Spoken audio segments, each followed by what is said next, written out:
And this is a big thing that people go, what separates a successful person from an unsuccessful one? Hmm. Successful people take action. Hello, and welcome to the Authentic Wednesday podcast. Each week, my guest and I share our vulnerable behind-the-scenes stories of giving ourselves permission to take off our masks, let go of expectations, and embrace our own path of freedom and authentic connection. I am your host, Bianca Hughes, a lover of authenticity. All right, so hello, Robert, and welcome to the Authentic Wednesday podcast. Thank you. I am so feeling happy and blessed to be here. I have to tell everyone. So, myself, and Robert are being very authentic today. I am authentic with my croaky voice. I think I have allergies and it's messed my voice, but I'm still here. And Robert is doing this interview in the middle of a camping trip. I love it. I love it. Well, and that's, because if I can inspire people, there's people that get so stressed out saying, I never have time to enjoy family and that. And it's no, you don't have time, or you don't have the creativity to figure a way of doing it. And to me, and I'm sure we'll talk about this, Bianca, but I've learned from so many ups and downs that if we don't design the life the way we want to have it, life is going to design us. And I choose to I love having fun and I like my time off. So Man after my own heart. I have a therapist that they say, what would Bianca do, right? And it's in relation to taking time off. And she says she thought about me and she's like, what's your life been like? And I sent her a picture. Oh, I just came back from Panama. And she's like, see, that's what I mean about you. yes, So yeah, yeah, I absolutely. believe in that. So my favorite question, what does authenticity mean to you? Well, to me, and it's kind of a funny story because it was a journey for me, but to me, authenticity means being a guru. Mm. And that may sound odd, and especially because, I've been blessed to travel around the world in front of hundreds of thousands of students, and I hated that word guru. I hated it. And people would say, oh, Robert, he's my guru. And I would cringe. And so one day I'm doing a full-on training. I've got 300 students for a 5-day intensive week-long training where we go from 5 a.m., 6 a.m., all the way up to 1 a.m. every day. It's really pulling down the layers of the onion to get to the raw people so we can help them make some change. And at the same time, I'm training 6 trainers how to teach that course. And one of my great friends, he was doing a piece and he's talking to the different trainers. And one of the trainers said, oh, Robert's my guru. And I flinched. I didn't even know I did a little flinch. But my friend Aaron, he actually reads people, facial language, body language. And he goes, Tom, stop.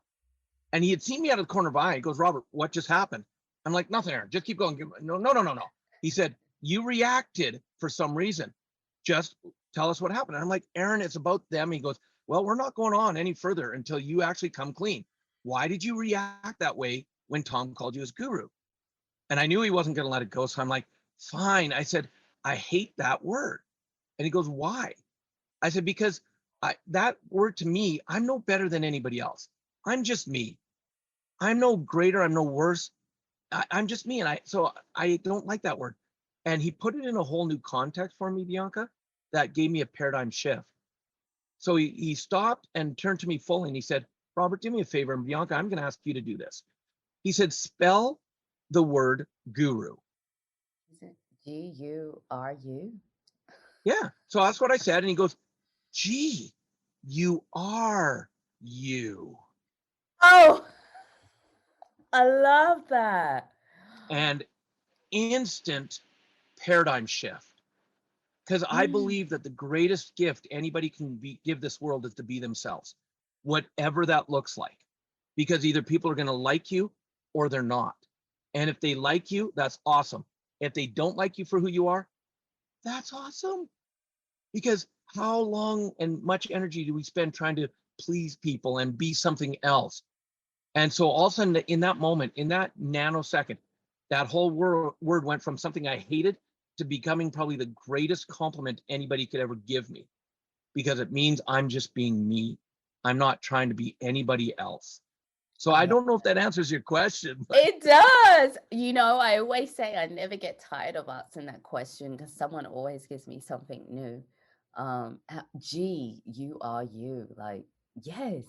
And I love something else you said was being yourself is the, did you guys hear that? Like, being yourself is the greatest gift you can give. yeah, yeah.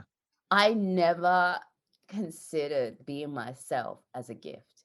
Like, you just really And why not? shook my world today. I'm Let's going to turn see. the interview around on you Yeah. here. No, no, no. I love it. Come ask me those Yeah. questions. So yeah. So why? Why have I never seen being me as a gift? I've been told I am a gift, but I think more of my attributes versus me, Bianca, the whole person. And I think Right. no one ever told me that. I think the simple Well, question is but no one ever said it to me. And it's or did they? But your perception took it somewhere else. mm, Because look at the filters that we wear or masks yeah. that you, as you say, and also like I'll use an example. My parents would always say, Robert, you could do and be anything you want, and that's what I heard. But what I was modeling from them is my parents moving from town to town, city to city, just to find work, just to supply finances for our family. And so in my brain, I'm hearing I can be whatever I want, but then I'm looking, but reality, you have to do what needs to be done, even if you don't like it, Mm. to support your family. And so there was that disconnect. So my interpretations went in a whole new direction, right? So, what was that mask that you ended up wearing because of that? People pleaser. Mm. Youngest of four. And I was like, I thought to get my share of attention, I had to be the people pleaser. So mom and dad would say, hey, you could do whatever you want. So I would accomplish amazing things, but I did it for them, if that makes sense, and not me. And I don't know if any of your listeners can relate to this. The moment I would finish accomplishing something, because I said I could, all of a sudden I'd lose interest in it very quickly because I wasn't doing it for me. Mm. I was doing it to please someone else. So, I have something like this is probably, you can edit this, we can edit this out, but what's that like as a man? Because we don't always hear about men being people pleasers. I'm Oh, not, you I just, don't want to generalize, but I don't want to say it's always like that. But most of the time we hear about women being people pleasers, and you're a man. And can I say this? You're actually a white male. yeah. That makes a difference too. That Oh, you're a people goodness. pleaser. I was a world class people pleaser. And what was interesting about it is, especially if I wanted someone to really like me, I became like that lost puppy, like me, oh, please. And usually it would just piss them off. They'd be like, get away from me. And so for me, just being that, it was painful, but it Hmm. was the only thing I knew. Hmm. And I'll tell you, there's a lot of men, because I've been blessed to train over 500,000 people. And when you talk about, let's remove the masks, Hmm. let's get right down to the authentic person. And yes, conditioning, boys don't cry, but yet they do, but only in private. And Mm. so I can't show the world who I am. And that leads to such lack of self-esteem for people. And then they end up trying to block it and hide it so much. And then they wonder why they struggle, and they wonder why they cause dis-ease inside of themselves, why they go into depressions, right? Hmm. And so that's why I fight to help people show up in their most authentic place. And it starts in trainings to provide a space where they feel safe enough. Because when they do, and you, Bianca, I know you've experienced this. When people start showing up for themselves, it scares some people that are in their life. Yeah. And that's where Yeah. the suppression comes in, because all of a sudden people then go, no, no, no, no, no. You're being self-centered, or you're being egotistical. And a really good friend of mine, I love what he says. He says, it's not self-centered, it's being centered in yourself. That when you are comfortable with you, look, the people who can't handle you for who you are, why are you wasting time trying to please them so that they're in your life? Hard fact, you are going to lose friends. You are. But what is your health? What is your identity? And I talk about owning yourself confidently, not arrogantly. Yeah. There's a difference. Look, They're a huge difference. And you talk about men as an example. What I've experienced is the ones that tend to be the most arrogant are the ones that have the worst self-esteem issues that they're just trying to cover up. And that's the mask that they put on so thick, so many layers, they just don't know how to take it off because they haven't experienced a different way. Mm. And you take that deep dive into their past programming. I love to really get into the heart of people's stories to find out, why do you believe what you believe? Where did that come from? Because, 3 elements of change is first, awareness. You can't change something if you're not aware. And I only come from this because of the journey I went on to get to where I am today. And I'll tell you, people go, well, Robert, you got a great life. Yeah, but it's taken a lot of messes and a lot of work and tenacity not to give up on myself, plus surrounding myself with amazing people that, and I'll say it like this, is I'm very blessed, Bianca. My wife and I, we met when we were 13. What? We started dating when we were 16, and we actually got married when we were 19. And we you're still just together. celebrated our 32nd wedding anniversary. Yes. And I want men to hear this.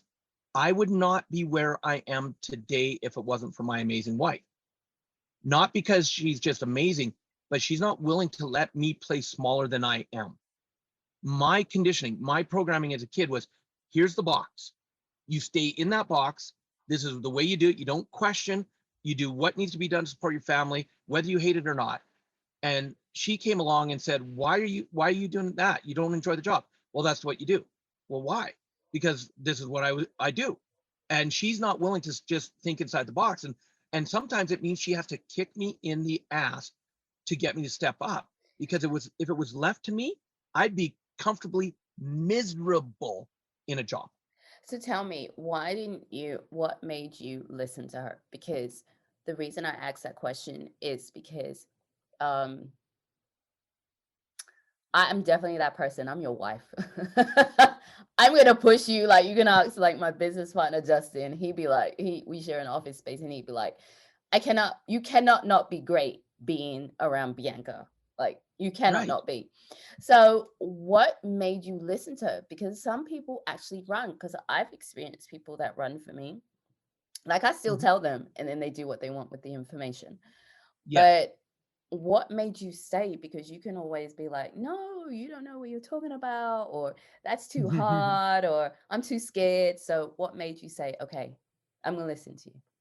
Well, we have an agreement that um, this is a lifelong commitment to each other, the goods, the bads, the ugly. And she knows me like no one else does. And she knows my pains. She knows what brings me to being in the greatest life I can be.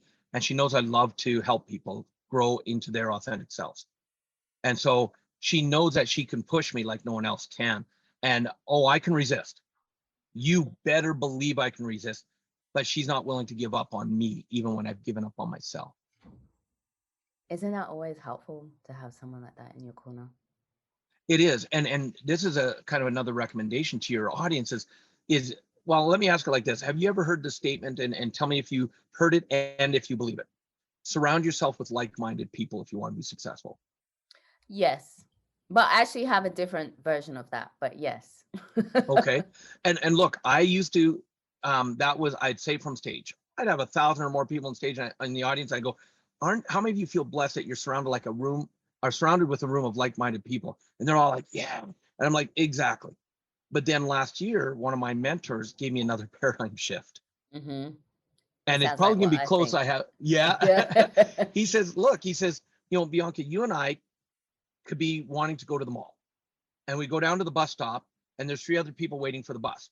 Well, in that moment, we're all like-minded. We all want to go to the mall. And the only place that like-mind is going to take us is to the mall. It's not going to make us successful. He said, what you want to do is surround yourself with growth-minded people. Because the difference between a like-minded and growth-minded is that growth-minded people are the ones willing to have the tough conversations with you and kick you in the butt when it's needed. They're there to Yes. support you when you've fallen. They're there to be there, to help you when you're having tough times. But they're also the ones that are going to not let you play smaller than who you are. And so the moment, again, another paradigm shift in my life, because I'm always learning. Because that's the other secret is the moment I think I know everything, I know I'm done. Absolutely. And so even though I travel around the world training thousands and thousands and thousands of people, I am still an audience member wherever I can. I'm jumping on any kind of learning. I'm reading biographies. I'm listening to podcasts. I'm just, because I have a thirst for knowledge because of how it changed my life. My wife and I had a lot of struggles. And it's because, even especially when times are tough, when everybody else is giving up, we're like, no. And I'll tell you, my parents, they met. 6 weeks later, they got married, and they were married for 42 years before my mom passed away. So I learned how to do a relationship from them. But I'm the youngest of four. My oldest sister, she's on her 8th marriage. Ooh. My oldest brother, he's finished 3. My other brother is finished 2. I learned how not to do relationships from them. You can learn from every situation, right? Yes. And it's amazing that when you're in a mindset of, I'm here to be me and enjoy life, where that journey can take you, ups, downs, sideways, doesn't matter. Yeah. Enjoy it because it's your journey. I love that. My thing is slightly a bit different, but I'm going to go back to the growth because that is where my heart just was beaten, because I realized maybe about 6 months ago, talking to my therapist, and I was just having a hard time, feeling overwhelmed, and didn't know what to do. And she said to me, and I actually picked this out of my journal yesterday, and it was something along the lines of, Bianca, the fact that you are committed to growth, you will never be stuck, and you will be okay.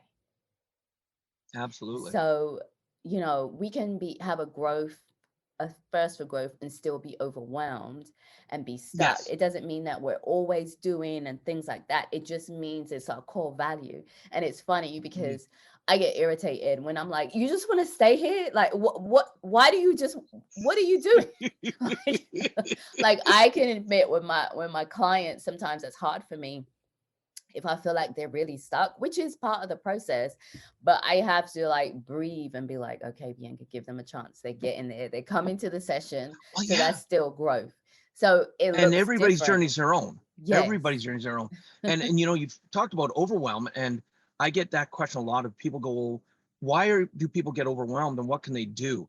And because I watch people. I watch people. I love, to me, I love to go to a casino, and I love to play at a table where it's a slow moving game, so that I can be playing and interacting, but I can watch. I just I'm so interested in watching people. Why weren't you a therapist? Well, it's funny on the stage, I guess I kind of am. Yeah. Because when I am really, really present with my audience, and if something comes up for someone that they're like, what's going on, and I can narrow in. But if I'm in my head trying to figure it out, it doesn't work out right. But if I'm present with them in that moment, that's when it really, truly comes. And what I've discovered on Overwhelm is the reason most people, and I do apologize for the beeping, I had to return my Jeep on for power for my computer. You're fine. You're fine. Here's what happens is someone sits there and they set a goal or a dream or an intention. So here's me, and if for people that are just listening, I've got my hand up and it's in a fist. This is me, and then my other hand a little ways away. This is my goal, my dream, my intention. And the reason people get overwhelmed is they're not present with where they are. They're 1,000 steps ahead of themselves, trying to figure out every single piece of how are they going to get to where they want to end up. And I love the saying that says the journey of 1,000 miles begins with the first step. And so the reason you're overwhelmed is you're trying to figure it all out. But think of how you go canoeing down a river. You canoe as far as you can until you can see more, and then you make adjustments and you keep canoeing. And so what I encourage people is, if you want to get out of overwhelm, take in a nice deep breath, let it out, come back to present, and ask yourself, what's one step I can take right now? Just one step. And the moment you take that step, celebrate it. Like, this is one of the steps in my book, Success Left a Clue, is step number 4, you celebrate your successes.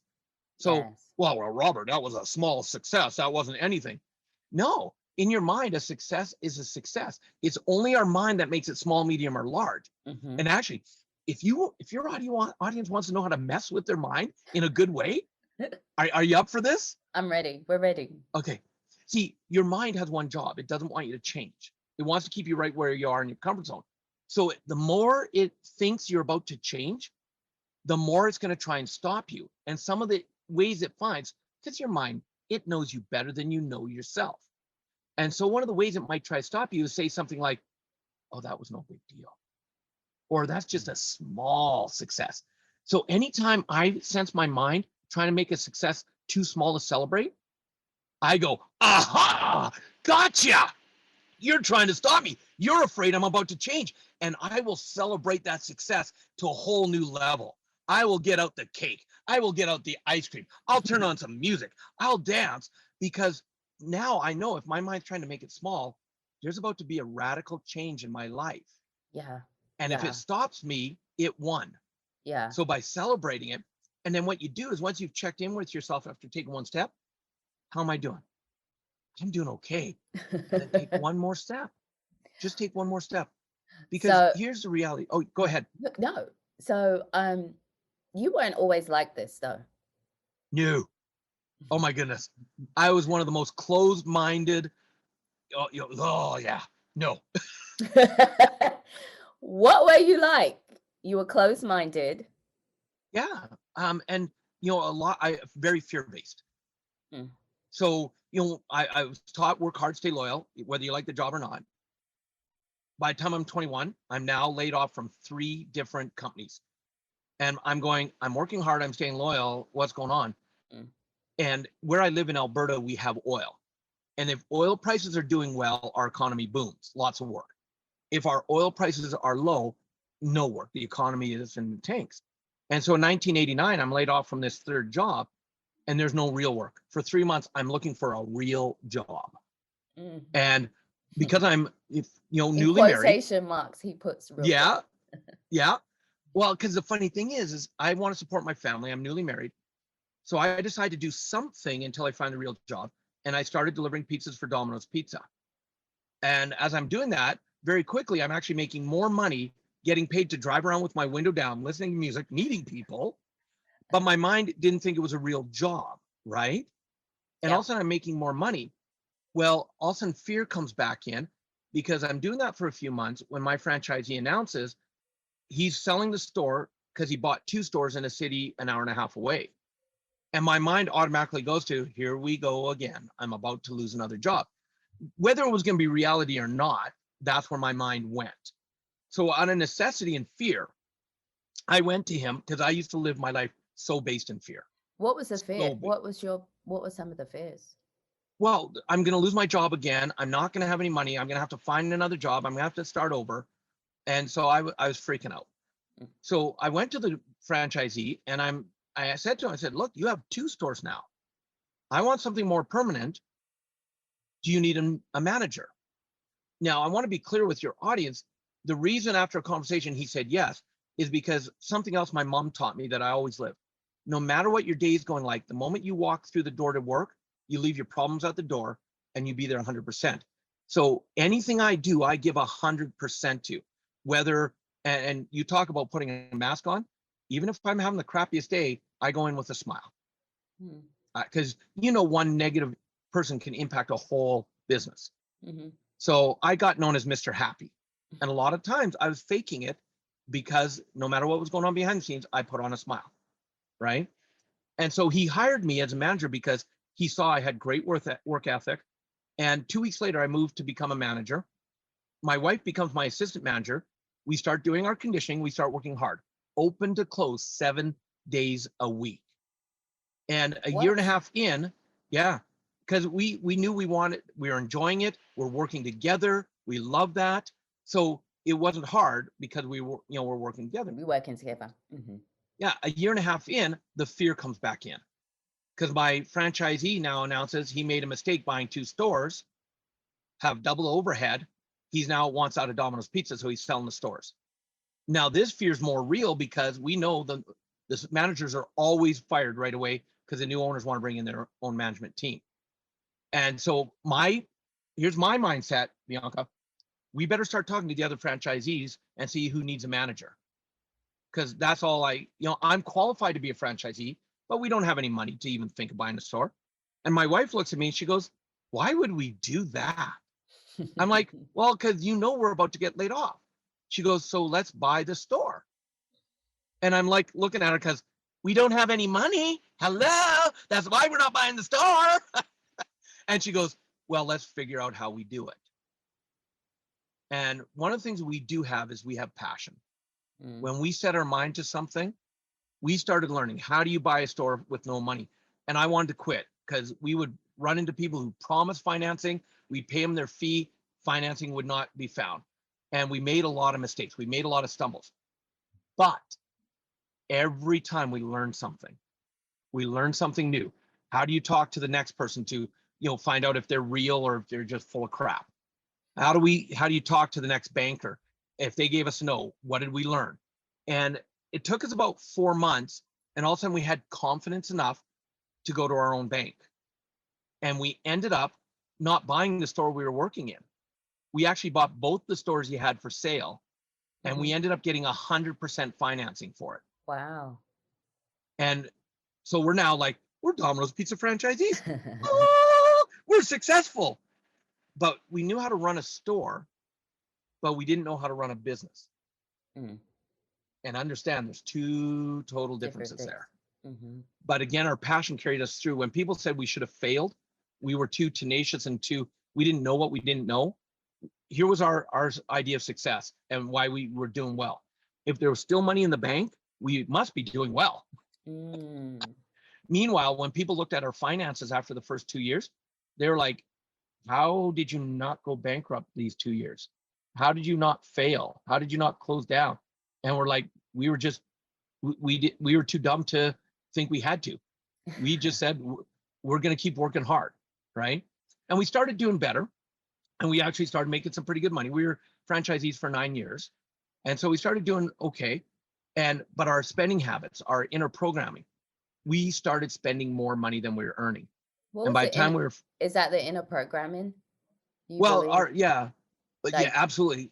From childhood, do you think? Okay. Yeah, both families, both my wife and I, youngest of our families. She's youngest of 5, I'm youngest of 4. And our family is very poor. So when times were tough, they could make it through. So times for us, tough, that's how we made it through. We could do it. But in our families, anytime any extra money came in, instantly got spent on instant gratification. So we modeled that as well. And so as we started making money, we started getting all the toys. We started, because people want instant gratification, and we did too. We're young, we're starting to be successful. There's those quotes again. And we started buying all the toys, and that drove us deep into debt because we took our parents' programming and we 10 times it. Because they would quit spending. Yeah. So it makes me think of that saying, like, it's not about how much, it's about what you do with the money. So you can, whatever you're going to do with $100, you're going to do the same with $100,000. That's what I'm hearing. Yeah. And people go, well, money corrupts people. And it's like, no, people corrupt money because money's just it's a tool. And it's just going to make you more of who you already are. So if you're a kind and caring person, it's going to make you a kinder caring. You're going to help more people. If you're a jerk, it's going to make you a bigger jerk. If you have good spending habits, you're going to keep increasing and doing well. If you have bad spending habits, it's going to exponentially bring those to focus. And that's what happened for us. We had bad spending habits. So at the 8-year mark, we're over $150,000 in debt, and we're going down quickly. And that's when we were actually introduced to personal development for the first time and considered working on ourselves. We did a very powerful 3-day weekend at Before you tell me that, what did that feel like being like you felt like you were doing well, you were successful at these, and then now you're like $100,000 in debt. What were like the feelings and the thoughts that you had? I've never experienced stress like financial stress. Afraid to answer the phone. And this is well before cell phones. So the house phone ringing off the hook and turning off the answering machine because I couldn't stand to hear another debt collector, telling me, why I needed to pay them and all that, and still trying to keep our day-to-day stores going. The stress was just, it was nasty. And yet to everybody outside, they thought we were still doing okay because we thought we had to Wow. hide it, because we were the only ones in our families to want to become entrepreneurs. And when we did, everybody's like, you can't do that. You don't need, what are you going to do? What if it fails? And not to steal our dreams, but out of love for us, Mhm. because they didn't want to see us hurt. And so when we started struggling, all of a sudden now we're trying to keep up the facade. So our families didn't know that we were failing, Mm. because now their perception had changed, that now, oh my goodness, you guys you're doing well. You're breaking out of the family mold of that you have to work for someone. We're proud of you. A You lot of wanted weight to to keep carry. that up. Yeah. Yeah, That is a lot to carry because it is. It is. um And we didn't know, there's no one there to, well, let me rephrase it. We didn't realize what help there is out there to understand it, get through it. We thought we had to take it on our own. We mm, thought, because you don't ask for help, you hmm, figure it out on your own. And so, and this is the time when my wife and I, we've always had a good relationship, mhm, but this was one of the rockiest times of our relationships, because we were working together 24/7 together, sharing the financial stress together, at each other's throat. Littlest things would set you off. Thank goodness our love for each other carried through, because there was a lot of times we could have quit, but because we have a commitment that we don't, we made it through. And I thank God every day that we did, that we had that tenacity, right? Because it was one of those times in your life. And we ended up getting introduced to this weekend. And in this weekend, I didn't want to go necessarily. My wife did. There she is again, right? pushing you. Yeah, my wife did. She did push me to go to this 3-day weekend. And I was in the energy too, but we showed up because we had gone through the buyer's remorse and we just wanted our money back. That was it. And we were ready for the fight. And when we showed up, I went in, and the woman, she knew what was going on. And she just said, look, nothing I can do right now, but come back or I'll find you at lunch and we'll talk about a refund. Mhm. So I went out to the vehicle and I got my wife, because she hadn't even come in, because, we weren't going to stay. And I said, here's the situation. She came in. By lunchtime, we were in the energy, having a blast. And when she came to ask us about getting our money back, we're like, no, get away. We don't want our money back. We're having too much fun. And at this weekend, Bianca, we not only learned why we were spending money the way we were, because of like where the programming came from, why we handle it, but we also took ownership that we were the one that created our financial situation. And we also had skills to use to get out of the situation. And so when we left that 3-day weekend, we put into practice. And this is a big thing that people go, what separates a successful person from an unsuccessful one? Mhm. Successful people take action. That's why I Mm. made it step number 3 in my book. Is if you don't take action, that's why you struggle. And so we put into practice. We started taking action. And we ended up going from being over $150,000 in debt to actually retired completely financially free 9 months later at the age of 32. What? Yep. That's And our minds went, that worked. If this Wow. much information gave us that result, what would more learning do? And that's when we tapped into becoming lifelong learners. We so actually, yeah, go ahead. so you guys had the money is what I'm hearing. It's what you were choosing to do with the money. Well, yes and no, a Or combination okay. of that. And we also, we were making money, but because we had so many expenses, that's what was really, here's, when people hear my story, they think that maybe we went from deep in debt to millionaires instantly in the 9 months. And I want people to understand that that's not the case. The Okay. definition of financial freedom is when your expenses are less than passive income, money working for you, money working without you. When your Mm. passive income is greater than your expenses, you're now financially free, because you can quit working if you want to, because you have enough money coming in to pay for your lifestyle, your expenses. Got it. And because we had all the instant gratification, we had a ton of expenses. And we didn't know what passive income was, so we had no passive income. So that meant we would have to work for the rest of our life just to try to earn a living. But when we got the understanding, we made some hard decisions. We said, what don't we need right now? Even though we may want it, what don't we need right now? That if we were to get rid of it, we'd get rid of the expenses, and that would bring our expenses down dramatically. And then at the same time, we could focus on creating some passive income. And so in the 9 months, we simplified our life dramatically. We went from 2 vehicles to 1 because we were only ever using 1 anyway. So we got rid of those expenses. Because one of our stores was in a boat community, a lake community, we had a boat with all the expenses. We never got to use the boat because our busy season was boating season. And so our boat just sat nicely in our driveway, looking good with all the expenses. So we sold it off. And we cut a lot of things out of our life that we did not need in that moment. And because we made those hard decisions, our expenses started to dramatically reduce. And then it only took 2 passive incomes for us to get financial freedom.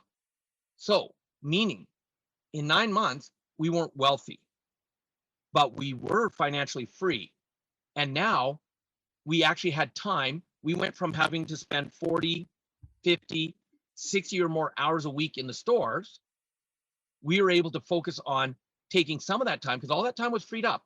And let me ask like this, Bianca, what would you do with an extra 60 hours a week if you had freed up 60 hours a week to do whatever you want? I'll be traveling. Right?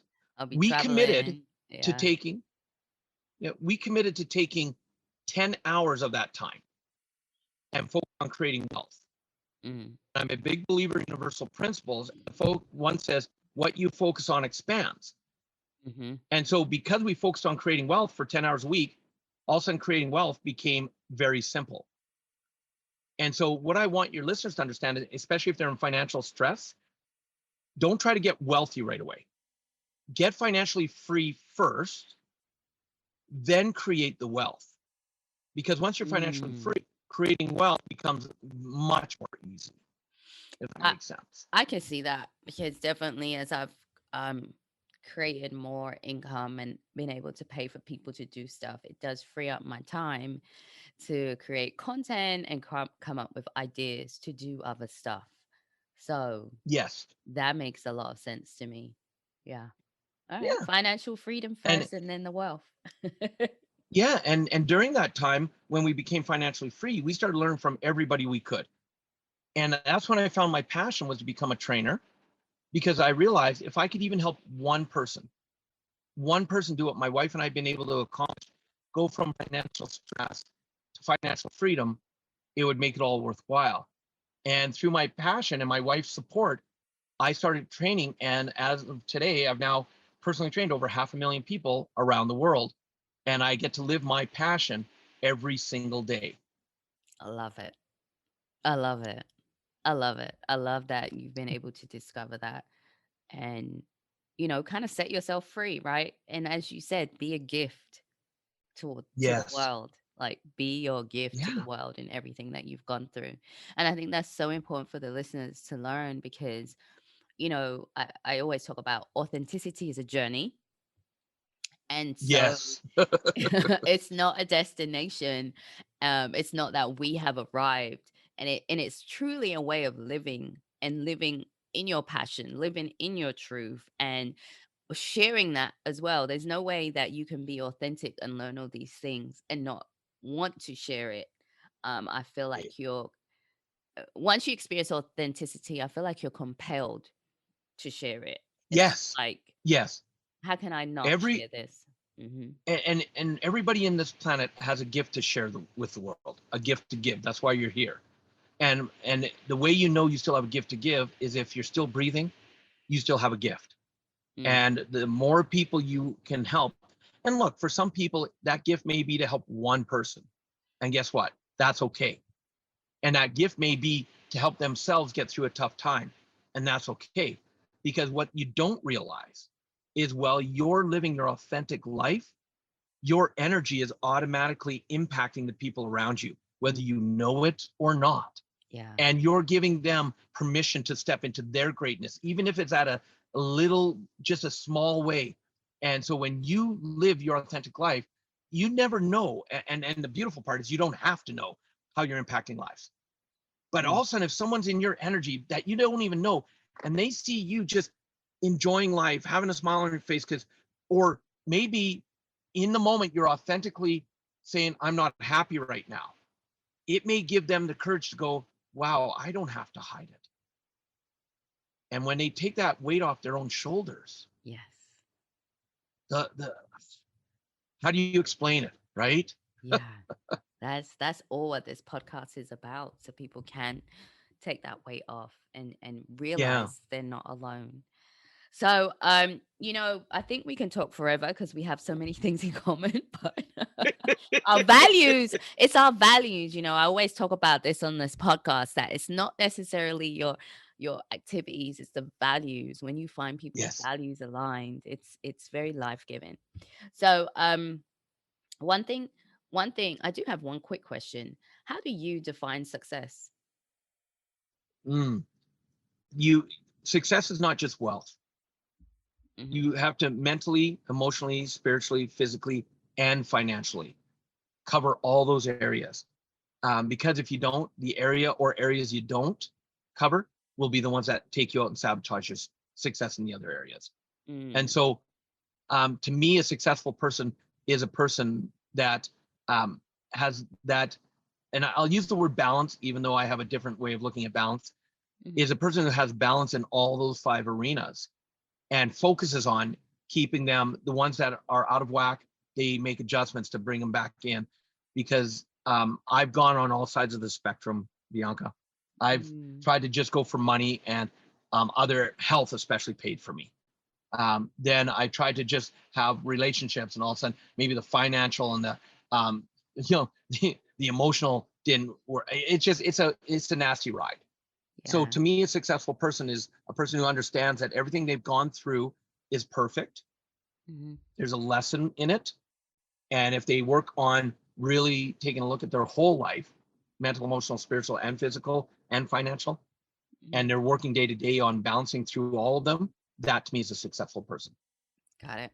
I love that. Thank you. I think it's also always everyone, of course, has their own definition, but I think that it's good to hear different people's. So, what do you want to leave with the audience? Hmm. Always live with passion.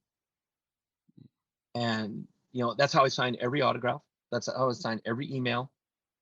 And because my mission in life is to guide and assist individuals in identifying their purpose and live it with passion. Oh, And I believe that the reason so many people are unhappy is they never believed they could do what they enjoy, what they love, as a career. And so they wake up in the morning going, oh, I really don't want to go to work today. yeah. And I want to get them to the space where they wake up going, oh my goodness, I am excited for today and what it's bringing. What a shift that is. And it's working with people through their mind blocks of, well, I can't do what I love and make money. Yes, you can. You absolutely can. You just maybe need to learn a new perspective on it. So always live with passion in everything you do and watch the life you can create. And I'd love to leave your listeners, Bianca, with a gift, since you had me Mm. on your show. Yes. Yes. Um, Please. 4 year, yeah, 4 years ago, I released my book, Success Left a Clue, which is 6 steps to creating a life of your dreams. And it's not just about what are your dreams, but it's the step by step, how do you bring them to reality? And I would love for your listeners to get the ebook as our gift to them, where they're able to download it and start reading and using it Oh, right away. thank you. We can, yeah, you can just email me that info and then I could just put it in the show notes. Yeah, that'd be great. Thank But you. it does come with a caution. Okay. The caution is it's not just a book that you read and then put up on the shelf and make it shelf help. That's not what it is. It's a book that you actually have to use. I wrote it like a workbook. So Mhm. meaning, because step number 3 is take action, there's action steps all the way through this book. And I'll say, do not continue reading until you've completed this action. And then once the next chapter begins with, did you do the last action? If not, stop reading now, go back and do the action. So that is the challenge. I will forewarn people, it is a workbook. It's not just a book to read. It is an easy read. Yeah. And the second part of it is don't let the simplicity fool you. Because one of the traps people fall in, they'll go, oh, this can't be this simple. Yes, it can. It takes work, but it's a simple system. And the only thing that will mess it up is your better idea. Mm, I love it. I just had a conversation with a friend about that, and we were just saying that God makes things are simple. They're not always easy, but they are simple. That's So right.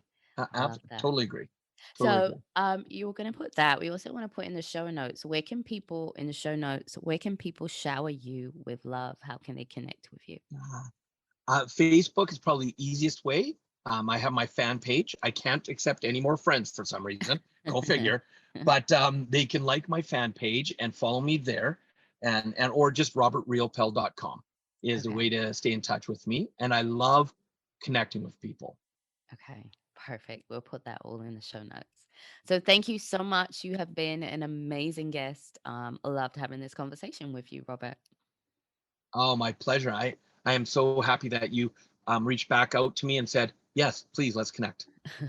Great. Thank you.